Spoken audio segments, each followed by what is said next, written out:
So I realized we may not have gone over trig problems in class, and I wanted, though you probably can handle it, just in case I wanted to show you one. Here's one that's on your web assignment. I'm going to do one similar. Let's figure out where the function f of x equals 12 sine x plus 6x minus 3 is increasing or decreasing on the interval, on the open interval. That's what they're asking here, 0 to 2 pi. So that's the one we'll look at. We can get rid of this and just go start here. So the first thing we have to do is find the critical numbers. Critical numbers is where the derivative is equal to 0. So the derivative of this function is 12 cosine x plus 6 minus 0. So equals 0. We're going to subtract 6 and divide by 12. So cosine x equals negative 6 over 12, or negative 1/2. I like that number because it looks like it's going to be on the unit circle. Not looks like, because it is going to be on the unit circle. So the critical numbers are where cosine of x equals negative 1/2. So here's our unit circle. And remember, we're going from 0 to 2 pi, which just means one trip around. Cosine is x. So I'm focusing on the x-axis here.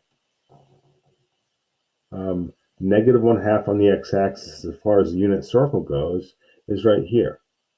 Because we know, like, this would be root 2 over 2, and this would be root 3 over 2. You just go by the lengths. Negative 1/2 would be the shortest. So these are the spokes we're looking at. I'm going to fill in my other spokes just for counting purposes.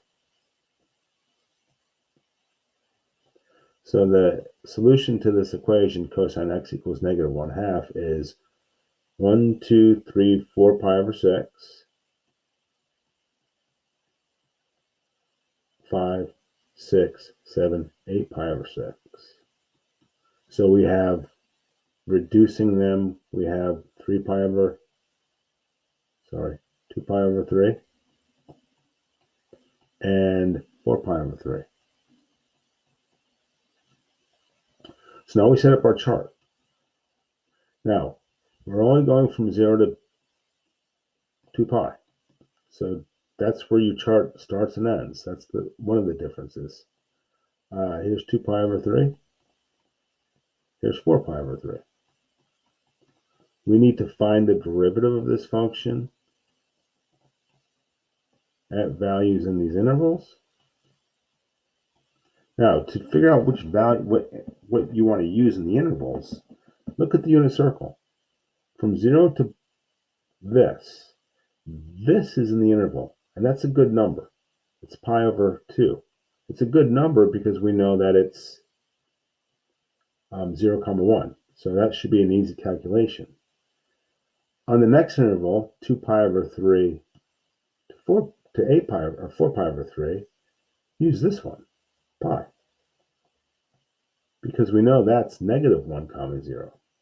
And then on the final interval from here to here, we're going to use 3 pi over 2. Because that's also an easy part of the unit circle. That's 0, negative 1. So we're going to plug these into our derivative, which is right here. And it should be pretty easy.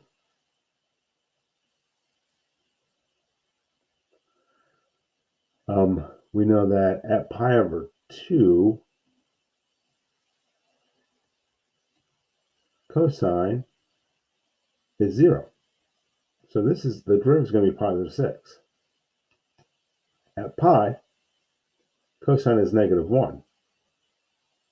So negative 12 plus 6 is a negative. And finally, at 3 pi over 2, cosine is 0 again, so it's the same thing as this. So this function is increasing